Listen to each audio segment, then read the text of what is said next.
حي على الفلاح. Do you enjoy the company of Allah Azza wa Jal? Do you enjoy being alone with Allah, remembering Him, reciting the words of the Quran, pondering, talking to Allah, making dua to Allah? Or do you feel bored, exhausted quickly as soon as you start worshipping Allah Azza wa Jal? Every Muslim that loves Allah, that has a genuine relationship with Allah Azza wa Jal, has to have this uns, has to have this love and enjoyment of Allah's company, Allah's presence, being alone with Allah, being in solitude with Allah, has that beauty and sweetness that no company, no love in this world compares or gives the person such happiness and contentment like this company with Allah Azza wa Jal. This is why Allah Azza wa Jal asks in the Quran, أَلَيْسَ اللَّهُ بِكَافٍ عَبَدَهُ? Is Allah Azza wa Jal enough for you? Is company of Allah, conversation with Allah, hearing Allah's words, the book of Allah Azza wa Jal, the Quran, or talking to Allah in salah or in dua, in supplication, is this company, is this presence enough for you to keep you happy and motivated? Or does it bring boredom to your life? Do you feel bored and exhausted and tired and demotivated? If you don't have unsa billah, then definitely your relationship with Allah Azza wa Jal requires revision. Look at us, my brothers and my sisters. When we love a human being, not your creator, not your khaliq, when you really love someone, you enjoy the company. You can have hours long conversations and you don't get bored, you don't complain. You will stay on the phone together and your heart smiling, your heart is dancing, subhanallah. You will talk and you won't even feel the time go.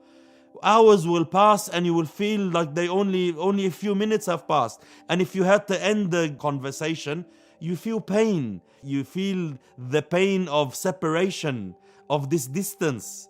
Subhanallah, just because your love is genuine. So how come when it comes to Allah Azza wa Jal, my brothers and my sisters, how come when it comes to our Creator, who gave us everything, who loves us more than our own mothers, so many billions of blessings, my brothers and my sisters, showered us with His ni'am, unbelievable qualities and attributes.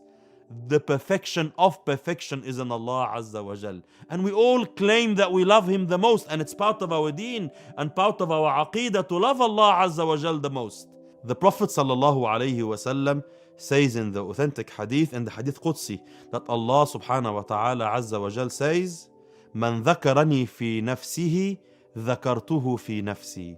Anyone who remembers me in solitude, alone, Allah Azza wa Jal also remembers him in solitude. وَمَنْ ذَكَرَنِي فِي مَلَإٍ ذَكَرْتُهُ فِي مَلَإٍ خَيْرٍ مِّنْهُمْ. And anyone who remembers me in a gathering, mentions me in a gathering, I will praise him and mention him in a better gathering of angels, in the Mala' al-A'la, in the heavens, subhanallah. So my brothers and my sisters, do we have this relationship? Do we enjoy the remembrance of Allah? And how long does this conversation last before boredom kicks in? So this Ramadan, my advice to you is revisit this concept. Check yourself, check your heart, and check your relationship with Allah Azza wa Jal. When you stand in long salah in tahajjud, when you stand in Taraweeh alone for the first Ramadan in your life, when you find yourself forced to read Quran alone, no one to encourage you, no one to push you, what sort of feelings do you get from this ibadah? Are you enjoying it? Are you not enjoying it? If you find yourself enjoying it, then alhamdulillah, continue. You are on the right path. If you find yourself struggling, this is an alarm. It's a warning for you that something is wrong. So push hard and learn how to love this relationship and this solitude to achieve this concept of al-uns billah. We ask Allah Azza wa Jal to make us from those who practice what they hear. نسأل الله سبحانه وتعالى أن يجعلنا من الذين يستمعون القول فيتبعون أحسنه. سبحانك اللهم وبحمدك أشهد أن لا إله إلا أنت أستغفرك.